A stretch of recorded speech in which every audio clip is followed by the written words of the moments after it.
Eric Schwab was 17 when he was arrested for the death of his best friend, Josh. You know, I blame myself for everything. And I would have done anything to make it right. The two were always hanging out. They especially liked playing together on their high school basketball team. Josh was extremely gifted. He was much better than I was, but he always pushed me. He was just a fun-loving guy. He didn't care what people thought about him. On a Friday night in September 1998, Eric was giving Josh a ride home when a girl they knew passed them on a two-lane road. I remember Josh looking at me and goes, "Are you gonna let her do that to you?" I got alongside of her and I looked over and I noticed out of the corner of my eye the headlights of a truck coming up the hill.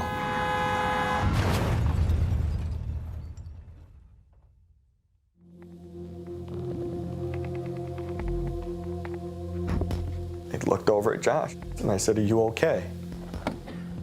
And he looks at me and goes, "Yeah, I'm gonna be fine."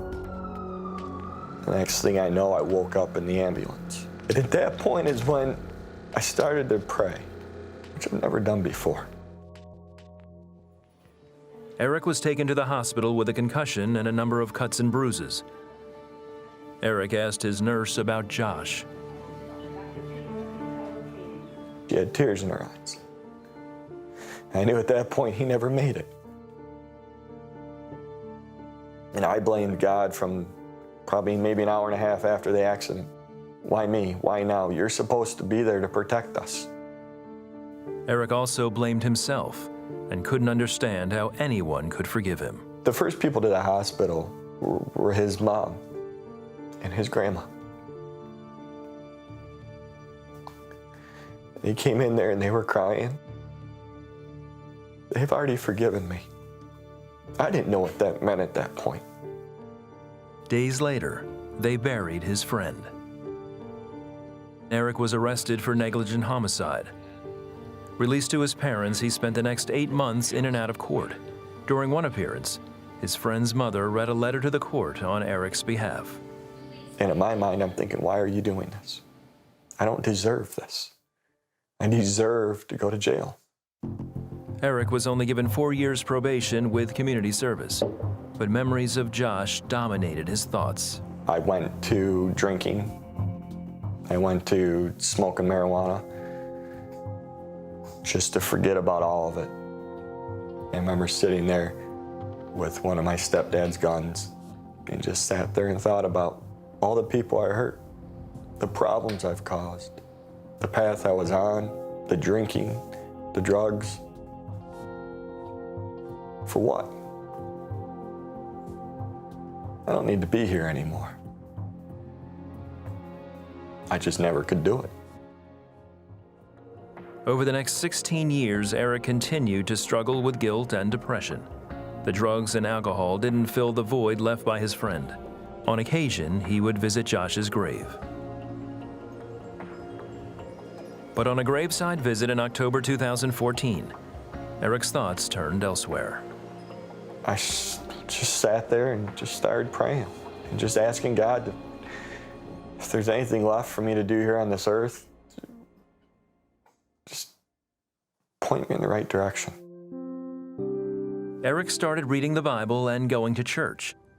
As he did, he discovered an important truth. I found out that there was people in the Bible that weren't perfect, that did bad things, and Jesus forgave them.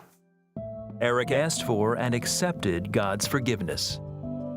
It was just such a surreal moment of I gave it all up, everything.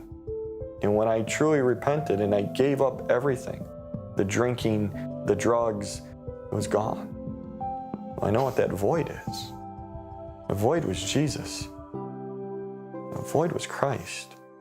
He also felt the weight of Josh's death was finally lifted. There was a sense of hope.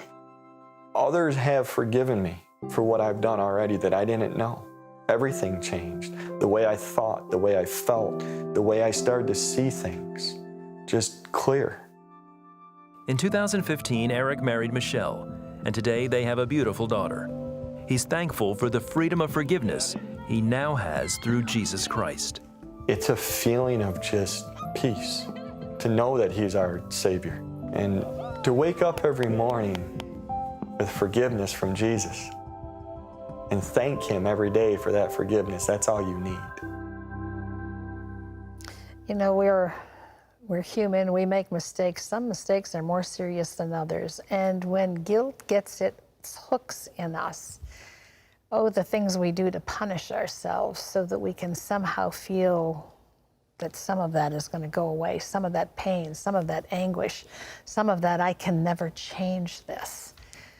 But Eric said something really important in that. He said, I asked for and I received. I accepted the forgiveness of God. You know, if you're out there today and you're struggling with guilt in your life over choices that you've made, stupid things that had more serious consequence than you ever intended, things that impacted other people, things you can't go back and change. You know, the missing element for you is exactly what Eric said. It's Jesus.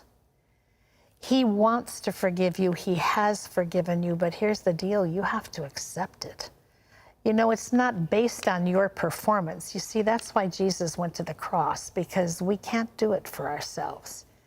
But that price was paid for you 2,000 years ago, and now the question isn't even whether you deserve it, because none of us do. The question is, will you receive it? Because it's extended to you today. Jesus is saying, come to me. Come to me. Let me give you the gift of forgiveness, because it's what I paid the price for when I hung on that cross. And so today it's available to you. Will you receive from Jesus forgiveness for your past, for your choices, for the mistakes, for the things you knew and know now hurt other people?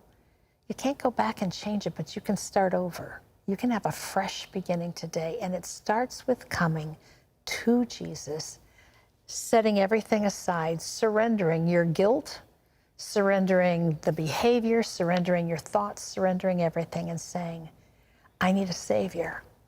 Jesus, will you be my Savior? Will you forgive my sin? Will you come into my life? Will you give me a fresh beginning? I can't do it for myself, and I can't live under this anymore. I receive your forgiveness today, and I want to live with you and for you. Come into my heart, change the way I think, the way I speak. You see, Eric said all of that happened once he received Christ. And that's available to you today. If you want to pray with someone, our prayer lines are always open. Our line is toll-free. It's 1-800-700-7000. You can call right now. Hello, I'm Gordon Robertson. Thanks for watching the video. Be sure to like, subscribe, and hit the notification bell for more encouraging videos like this one. Welcome to the 700 Club Interactive family, and God bless you.